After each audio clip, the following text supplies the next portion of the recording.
Hello दोस्तों, audio book summary में आपका स्वागत है। कैसे हैं आप सब? आज हम सुनने जा रहे हैं the psychology of money book summary, Hindi में धन संपत्ति का मनोविज्ञान। दोस्तों, पैसा कमाना और उसे बचाना एक कला है। अक्सर हमने देखा है पैसों को लेकर लोगों के अंदर गलत अवधारणा रहती है।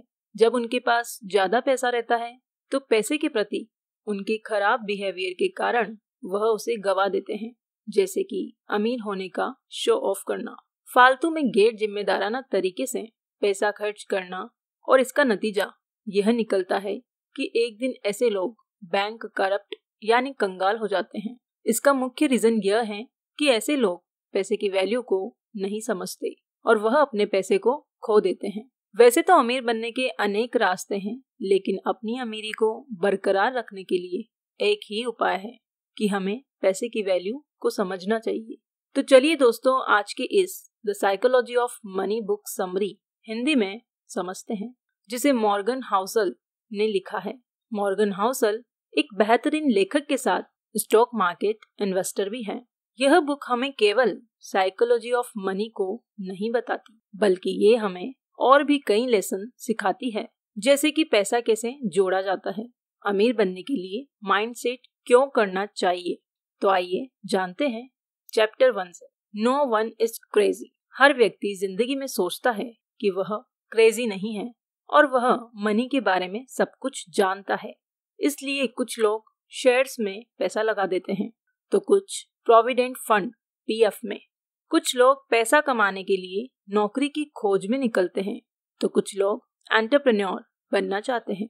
इसका मतलब है कि हर किसी की पैसे के बारे में सोच अलग अलग है, लेकिन हर कोई खुद को समझदार समझता है।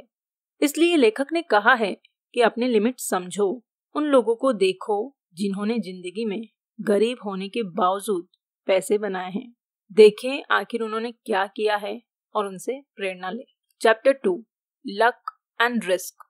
इस बात से इनकार नहीं किया जा सकता कि कुछ लोग पैसों के मामले में लकी होते हैं, जैसे कुछ लोग पैदा ही अमीर घरों में होते हैं। अगर आप बिल गेट्स घर में पैदा होते तो आप अपने आप ही अमीर होते। लेकिन दोस्तों, लक के साथ बुरी बात यह है कि इसे कोई कंट्रोल नहीं कर सकता और हम अमीर बनने के लिए लक के सहारे नहीं बैठ सकते। दूसरा तरीका ये भी होता है कि रिस्क लेने का। बहुत से लोग कंफर्ट जोन में रहते हैं और 9 से 5 वाली जॉब में पिसते रहते हैं। वहीं कुछ लोग अपना बिजनेस लगाकर अपने बॉस खुद बन जाते हैं, लेकिन बहुत से बिजनेस डूब जाते हैं। इसलिए रिस्क वाला रिस्क न ले, बल्कि बहुत सोच विचार करके और प्लानिंग के साथ कैलकुलेटेड रिस्क लें। Chapter 3, never enough. यह बात भी सच है कि पैसा लोगों का दिमाग खराब कर सकता है। बहुत से अमीर लोगों को उनका पैसा कभी भी इनफ नहीं लगता। महंगी गाड़ियां और बंगले आदि होने के बाद वे चाहते हैं कि उनके आइलैंड भी हो। अपने लालच में वे ऐसे काम कर जाते हैं कि पूरी तरह से बदनाम ही हो जाते हैं। फिर इतना लालच किस काम का? मलिया का एग्जाम्पल तो आपने देखा ही है। इसलिए आदमी को एक गोल बनाना चाहिए कि मैं लाइफ में इतना पैसा कमाऊंगा, मॉरल प्रिंसिपल्स के साथ रहूंगा और चैरिटी करूंगा। इस तरह से उसका पैसा अपने आप ही बढ़ता चला जाएगा, क्योंकि उनकी गुडविल से पैसा और बढ़ जाता है। Chapter 4, compounding. सबको कंपाउंडिंग के बारे में पता होना चाहिए। ज्यादातर इन्वेस्टमेंट पे सिंपल इंटरेस्ट ही मिलता है। वॉरेन बफेट इसी सिद्धांत से इतने अमीर बने थे, लेकिन उनकी संपत्ति 5 से 10 नहीं, पूरे 75 साल में इतनी हुई है कि वे उसे बार बार इन्वेस्ट कर देते थे और ऐसे शेयर चुनते थे जो कई गुना मुनाफा देते हो। इसके अलावा उन्होंने कंपाउंड इंटरेस्ट वाली इन्वेस्टमेंट में ही अपना पैसा लगाया था। Chapter 5, getting wealthy versus staying wealthy. बहुत से लोग बहुत सा पैसा कमाने के बाद उसे खो भी देते हैं। ऐसा बहुत से खिलाड़ियों और फिल्मी सितारों के साथ हुआ है, क्योंकि उन्हें इन्वेस्टमेंट की समझ नहीं थी। न तो उन्होंने एफडी करवाई, न ही पीपीएफ में लगाया, न ही रियल एस्टेट में इन्वेस्ट किया, और बल्कि अंधाधुंध खर्च करते गए। उन्हें लगा उनका पैसा कभी खत्म होगा ही नहीं। इसीलिए पैसे की समझ विकसित करना बहुत जरूरी है। Chapter 6 tells you win. अगर एक बार सिक्का उछालो तो जरूरी नहीं कि आप जीत जाओगे, लेकिन उसे बार बार उछालोगे तो पॉसिबिलिटी है कि आप सफल हो जाओगे। इसी तरह किसी भी काम को बार बार करते रहो, पहली बार में ही सफलता नहीं मिलती। अगर बिजनेस पहली बार फेल हो गया हो तो फिर से ट्राई करो और तब तक ट्राई करते रहो जब तक सफल न हो जाओ। ऐसी ही अगर आपका ब्लॉग है तो तब तक लिखते रहो जब तक वह सफल न हो जाए, फिर चाहे 1 साल लग जाए या 2 साल, लगे रहो। Chapter 7 freedom.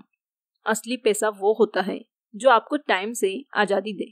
कुछ लोग पैसा तो कमाते हैं लेकिन दिन भर खपते रहते हैं, उनके पास एंजॉय करने का टाइम ही नहीं बचता। ऐसा पैसा किसी भी काम का नहीं है। अगर आपके पास पैसा है तो आप बहुत से कामों को आउटसोर्स कर सकते हैं। Chapter 8 man in the car paradox. यह अजीब बात है, जब भी हम किसी महंगी गाड़ी को देखते हैं तो हम यही कहते हैं, वाह कितनी कूल गाड़ी है। हम कभी भी उसके मालिक की तारीफ नहीं करते और यह नहीं कहते, वाह कितना कूल व्यक्ति है। ऐसा ही हमारे साथ होगा। अगर हम भी ऐसी महंगी गाड़ी खरीद लेंगे तो लोग सिर्फ गाड़ी की तारीफ करेंगे, ना कि हमारी। हमसे वे केवल ईर्ष्या करेंगे। इसीलिए मटेरियलिस्टिक चीजों के पीछे इतना न भागे। अगर ज्यादा पैसा है तो उससे नए एक्सपीरियंसेस हासिल करें, किसी की हेल्प करें, कहीं घूमने जाएं, जिनसे आपको लाइफ टाइम के लिए अच्छी मेमोरीज बन जाएगी, और यही असली खुशी का राज है। Chapter 9 wealth is what you don't see. अमीरी वो है जो नजर आती है, जैसे महंगी गाड़ियां, बंगले, ब्रांडेड कपड़े, लेकिन वेल्थ नजर नहीं आती, जैसे इन्वेस्टमेंट, प्रॉपर्टी, बिजनेस आदि। अगर आपके दोस्त ने, जिसकी इनकम आपसे जितनी ही है, 10 लाख की कार ली है तो देखने से वह अमीर लगेगा, लेकिन उसके पास अब आपकी तुलना में 10 लाख कम होंगे।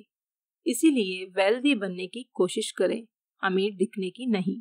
Chapter 10 save money.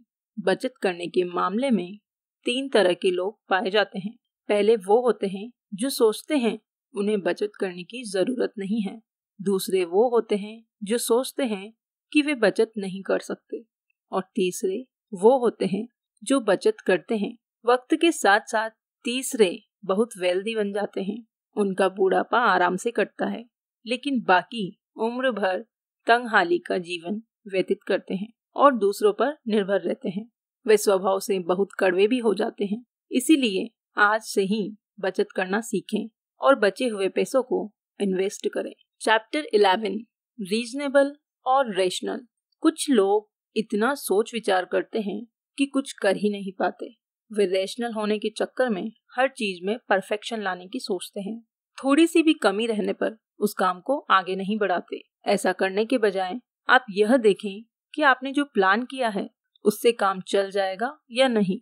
लाखों कमाने वाले ब्लॉग के बारे में सोचते रहने से अच्छा है कि शुरू में हजारों कमाने वाला ब्लॉग लगा लिया जाए, फिर चाहे उसमें कोई कमी ही क्यों न रह गई हो। एक बार आप पहला ब्लॉग लगा लें, उसके बाद उससे जो थोड़ी इनकम होगी उसे इन्वेस्ट करके दूसरा ब्लॉग शुरू कर लें। ऐसे ही स्टॉक्स में लॉन्ग टर्म के लिए इन्वेस्ट करें, क्योंकि उनमें हर महीने उतार चढ़ाव आते रहते हैं, लेकिन लंबे समय में वे प्रॉफिट ही देते हैं।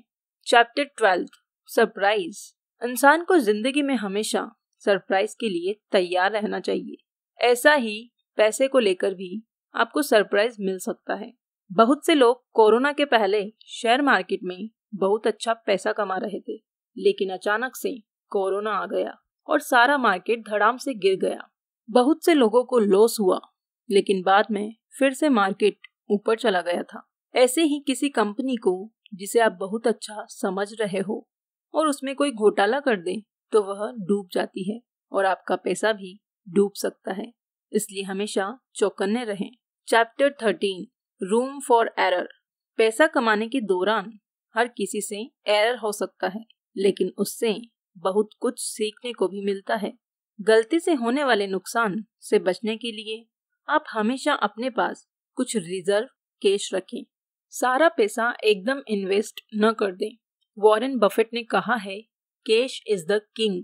यस बैंक का शेयर जब गिरा था तो बहुत से इन्वेस्टर्स को नुकसान हुआ था, लेकिन कुछ लोगों के पास कैश बचा था। उन्होंने गिरे हुए दाम पर शेयर खरीद लिए और एवरेज कर लिया। इससे उनका नुकसान कम हो गया। इसलिए बुरे समय के लिए कुछ फंड जरूर रखें। Chapter 14 you will change. वक्त के साथ हर इंसान बदल जाता है। शरारती बच्चा आगे चलकर एक जिम्मेवार इंसान भी बन जाता है और शरीफ बाद में बदमाश भी बन सकता है। ऐसे ही जो भी सपने और गोल हमने आज बनाए हैं, हो सकता है वे पूरे हो ही ना, लेकिन फ्यूचर में हम कुछ नया भी कर सकते हैं। अपने पास्ट में न जीते रहें। यह न सोचें कि स्कूल या कॉलेज में आपके मार्क्स तो बहुत कम थे, आप अच्छे स्टूडेंट नहीं थे। इससे कोई फर्क नहीं पड़ता। आपका फ्यूचर आपके पास्ट पर निर्भर नहीं होता। आप जब चाहें अपना फ्यूचर बना सकते हैं। कोई भी कभी भी छोटा सा बिजनेस लगाकर लाखों करोड़ों कमा सकता है। जैसे कुल्हड़ कंपनी के ऑनर सिर्फ चाय की फ्रेंचाइजी लगाकर करोड़ों कमा रहे हैं। इतना तो डॉक्टर्स भी नहीं कमाते। और चाय बेचने के लिए आपके मार्क्स किस काम आते हैं। इसलिए समाज ने जो अनाप शनाप आपके दिमाग में भर रखा है, उसे बाहर निकाल दें। असली किताबें पढ़ें और नया ज्ञान हासिल करें। Chapter 15 nothing is free. पैसे से ही पैसा बनता है, फ्री में कुछ भी नहीं आता। अगर आपको कुछ बड़ा करना है और आपके पास पैसे नहीं हैं, तो पहले कुछ साल जॉब कर लीजिए। बहुत से सुपरस्टार कभी छोटी मोटी जॉब करते थे। उस पैसे से ही उन्होंने उचित ट्रेनिंग ली और पोर्टफोलियो आदि बनवाए। ऐसे ही बिजनेस के लिए भी पैसा चाहिए होता है। शुरू में ऐसा बिजनेस शुरू कर सकते हैं जो कुछ हजार में ही शुरू हो सके, बाद में उसे स्केल अप कर सकते हैं। Chapter 16 you and me. पैसा कभी भी अकेले नहीं कमाया जाता। आपको हमेशा दूसरों की हेल्प लेनी ही पड़ेगी। अगर आप इंट्रोवर्ट हैं तो भी आपको दूसरों से डील करना सीखना होगा। जितना आप में मैं को इम्पोर्टेंस देते हैं, उतना ही दूसरे यानी यू को भी दें। दूसरे की रिस्पेक्ट करें। अच्छे टैलेंटेड लोग हमेशा रिस्पेक्ट के भूखे होते हैं। उनके सामने अपनी ईगो न दिखाएं, तभी वे आपके लिए दिल से काम करेंगे। Chapter 17 the seduction of pessimism. आशावादी होना अच्छा है। हर कोई हमें ऑप्टिमिस्टिक बनने के लिए कहता है, लेकिन ब्लाइंड ऑप्टिमिज्म किसी काम का नहीं होता। ये हमें ले भी डूबता है। कोई बच्चा पढ़ाई न करे लेकिन आशा रखे कि पास हो जाएगा, तो क्या ऐसा होगा? अगर किसी में टैलेंट न हो और बॉलीवुड चला जाए, तो क्या होप के भरोसे सफल हो पाएगा? इसीलिए पेसिमिज्म भी जरूरी है। यह देखें कि कौन सा काम मुश्किल है या आसानी से नहीं होगा, फिर उसमें अपनी स्किल डेवलप करने के लिए लगातार मेहनत करें। इसलिए ऑप्टिमिज्म और पेसिमिज्म में बैलेंस बनाकर चलें, तभी सफल होंगे। Chapter 18 when you will believe anything. हमारी कॉग्निशन यानी समझने की शक्ति में हमेशा एरर होता है। जैसे बहुत से लोग जो न्यूज में सुनते हैं उसे सच ही मान लेते हैं, जबकि उसमें से ज्यादातर चीजें मैनिपुलेट की गई होती है। ऐसे ही न्यूज़पेपर्स में कई बार कंपनीज गलत लेख भी पब्लिश करवा देती है ताकि लोग उनके शेयर खरीद सके। बाद में वे डूब जाते हैं। इसलिए हर चीज पर आंख बंद कर विश्वास न करें। खुद कंपनी की बैलेंस शीट आदि डॉक्यूमेंट्स एनालाइज करें। Chapter 19 all together now. इस चैप्टर में ऊपर दिए गए चैप्टर्स को समराइज किया गया है और कुछ टिप्स दिए गए हैं। हमेशा हम्बल रहें, ईगो न पालें। ऐसे फाइनेंशियल डिसीजन लें जिनसे आपको मेंटल पीस मिले। टाइम की पावर को समझें। एकदम से कोई रिच नहीं बनता। फेलियर को एक्सेप्ट करना सीखें। कभी हिम्मत न हारें। इन्वेस्टमेंट की आदत बनाएं। रिच होते हुए भी साधु की तरह शांत रहें। Chapter 20 confessions. इस चैप्टर में ऑथर ने यंग लोगों के लिए कुछ सुझाव दिए हैं। पूरी सैलरी मौज मस्ती में न उड़ा दें। हमेशा अपने खर्चे कम रखें। लो कॉस्ट चीजों में खुशी ढूंढें, जैसे एक्सरसाइज, रीडिंग, लर्निंग, हॉबीज आदि। कभी भी कर्ज लेकर घर न खरीदें। पहले उसकी FD करके कुछ सालों तक बढ़ने दें। इन्वेस्टमेंट की आदत डालें। अपने बच्चों के लिए उचित प्लान या फंड में इन्वेस्ट करें ताकि बाद में उनकी पढ़ाई या शादी में काम आए। Thank you guys. अगर आपको ये वीडियो पसंद आई हो तो हमारे चैनल को सब्सक्राइब करें और वीडियो को लाइक और कमेंट करें। इससे हमारा मोटिवेशन कंसिस्टेंटली बढ़ती है। तो दोस्तों, आज का सफर यहीं खत्म होता है। मिलते हैं अगली वीडियो में एक और बुक समरी के साथ। धन्यवाद।